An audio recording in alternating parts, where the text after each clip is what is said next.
Bienvenue dans la pharmacie du monde. L'Inde, premier producteur mondial de vaccins.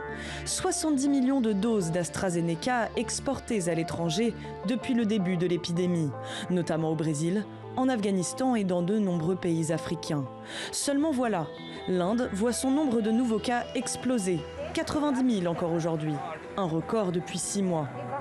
Le pays décide il y a quelques jours de fermer ses portes à l'exportation de doses pour en garder sur son sol.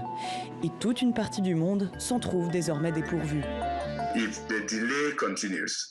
Si le retard continue, et je veux vraiment espérer qu'il s'agisse d'un retard et non d'une interdiction, car ce serait catastrophique, alors le respect de notre calendrier de vaccination deviendra problématique, très problématique.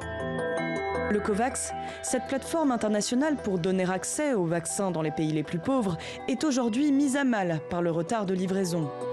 30% de la population des États membres de l'Union africaine vaccinés d'ici la fin 2021, l'objectif semble de plus en plus difficile à atteindre. De nouveaux variants font leur apparition sur le continent. Après le sud-africain, le variant tanzanien est le dernier en date.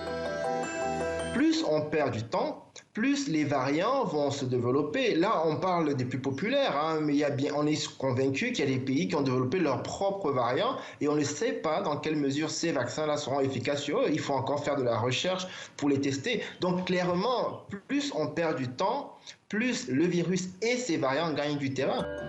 Après les vaccins russes et chinois, vient le tour de l'américain de Johnson & Johnson, qui promet jusqu'à 400 millions de doses aux pays africains.